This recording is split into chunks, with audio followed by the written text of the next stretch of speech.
guys, so it's Elizabeth here again. Welcome to my channel. If you're new, I make videos kind of about motherhood, trying to conceive. I have some videos on that, although we're not currently, so I don't have a ton on that. And right now I'm focusing on the postpartum period, and a lot of my videos also have to do with hypothyroidism, which is a condition that I suffer from. So if you want to learn more about what to expect in the postpartum 6-week checkup for a vaginal delivery, then just keep watching. So when you first go in, one thing I think it's important to note is that you can totally bring your baby. So when I went into the office that day for my visit, there were babies everywhere, left, right, and center. And so I felt good that I was able to bring my baby. I didn't have to find childcare. And I think the providers honestly like seeing the lives that they helped to bring into this world. So you can definitely bring your baby. We went in, and when we were called back, they do your height and your weight, and they kind of let you know where your weight is. I believe I was about 5 to 10 pounds above my pre-pregnancy weight. So I had gained, I think, about 34 pounds total. And I was allowed to gain like 25 to 35, so I was like, oh, right at the edge. But the weight for me came off pretty quickly thanks to breastfeeding. So I now am actually about 12 pounds under my pre-pregnancy weight. I think that also has to do with my hypothyroidism being treated and controlled well, but breastfeeding has definitely played a large role in that. So they get your weight, they get your height, and they'll take you back. And then one thing that they do that a lot of people might not know about is they actually give you a survey to fill out that screens for postpartum depression. This survey is called the Enver Postpartum Depression Test, basically. And it asks you questions like, and I have it pulled up on my phone, in the past 7 days, I have been able to laugh and see the funny side of things. And then you select as much as I always could, not quite so much now, definitely not so much now, or not at all. So it's kind of looking at how people are feeling, looking forward to things with enjoyment, blame myself unnecessarily when things go wrong, if you've been feeling anxious. So it's a way that kind of asks you, are you suffering from depression, without saying, are you suffering from depression? So 6 weeks is when you do this survey. Now, ideally, your pediatrician should have been keeping an eye out, because postpartum depression can occur typically around the 2-week mark is when we see that happening, and you are not going to be seeing your gynecologist, your obstetrician before that unless you have an issue. So ideally, that's something that your pediatrician should be looking out for when you take baby in at 2 weeks. That's something that I filled out, and then the nurse also took my vital signs. They're going to be screening to make sure that your blood pressure is back under control, if it had an issue, or that it hasn't caused any issues, because you can develop preeclampsia post-delivery, which is kind of scary, but most of the time it's pre-delivery. Anyway, they're doing all your vital signs. They're asking you, are you breastfeeding, how things are going with that, etc., etc. So you give them the survey, and then you sit and wait for the doctor to come in. Sometimes you wait for a little while, and you have to feed your baby, you have to do things in the room, and definitely make sure you bring your diaper bag in case there's a poopy diaper. So we waited and waited, and then finally the doctor came, and he was so overjoyed to see May. He was so excited. Of course, he's also one of my work colleagues, so it was really good to see him again, and just tell him what was going on. So he or she, whichever gender your doctor is, mine ended up being a male for this delivery, although my practice has women as well, is going to come in. He's going to kind of do examination, listen to your lungs, ask you how things have been going with breastfeeding or bottle feeding, how you're feeling emotionally.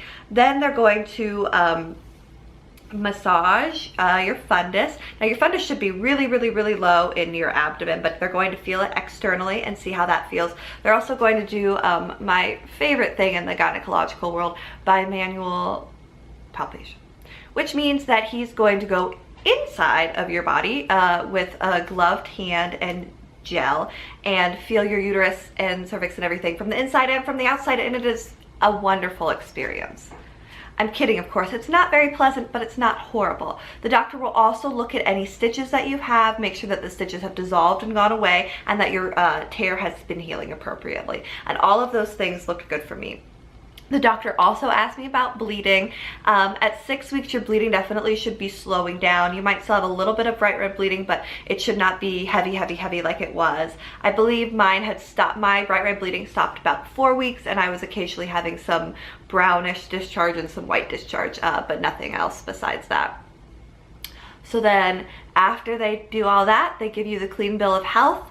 They then are very, very encouraging of you getting started on birth control. So there are several birth controls that are breastfeeding friendly that I will definitely go over in another video. I think that's very important. People have a lot of questions about what birth control they can use when breastfeeding. In short, there is Nexplanon, which is a little hormonal rod that gets put into your arm. There is an IUD, both copper and a copper IUD, Paragard or Mirena, which is the hormonal IUD, and there's the mini pill, which is progesterone only. So the big thing with breastfeeding is that you cannot have estrogen. Extra estrogen can affect your milk supply, so you have to take something that doesn't have estrogen. So those are the 4 main options that are there. I got a prescription for the mini pill, which I actually ended up not filling and just using a barrier method instead. I don't like myself on hormonal birth control. I find that it really affects my emotions and my moods, and because it is progesterone only, it has a much higher failure rate if not taken at the exact same time every day, never missing a pill. Basically, it's not the greatest option for anybody who has a hectic life and a funky sleep schedule, which I have from both having a newborn baby at this point and also from working night shift. So it's not the best option because you have to be so regimented with taking it. So we're just using a barrier method, for all those wondering. One final thing I will add, so why they are so strict about trying to get you on birth control at this 6-week postpartum visit is because after it, you are probably cleared for intercourse. Now, some people have already had intercourse, so some people feel like waiting longer. Ideally, if you've had a tear, you definitely want to wait until you're clear just to make sure that that's healing up appropriately before having intercourse, which will apply trauma to that area. The first time having intercourse is definitely interesting, whether you have a C-section or a vaginal delivery, especially if you're breastfeeding, because that lack of estrogen in your body can make things a little bit more dry. So that's another video that I will be filming this month, is what to do for your first postpartum intercourse experience, how postpartum sex went for me, for my friends, and things like that, and just to know what's normal and what's maybe not so normal and what to go back to your doctor about. Those are kind of the things that are all covered at your 6-week postpartum appointment. So I guess obviously some tips and tricks. Go in ideally having already fed the baby, but if you have to breastfeed your baby in front of your obstetrician, trust me, they have seen just about everything. You also want to have gone in ideally showered, since you are going to get an examination, and know that if you're not showered, guess what? They've seen everything, but it'll make you feel a little bit better and cleaner.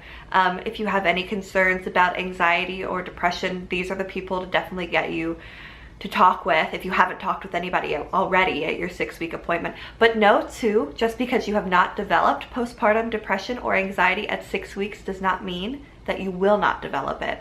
Or if you feel those feelings later, that that's not what they are. So you, postpartum depression is classified anywhere after birth to a year. So it can start up at 8 to 10 months, and just know that that's okay, and that you still can call your obstetrician and talk with them about getting started on something, or talk with them about seeing somebody to discuss those feelings that you're having, because they're not safe feelings for you or for your baby. So I hope you guys enjoyed this video. I hope that it was helpful for you in what to expect for your first postpartum visit. And if you want to go ahead and subscribe down below, I am doing Vloguary, so I'm doing random vlogs and then more content video like these every day throughout the month of February. Thanks so much for watching again. Bye guys!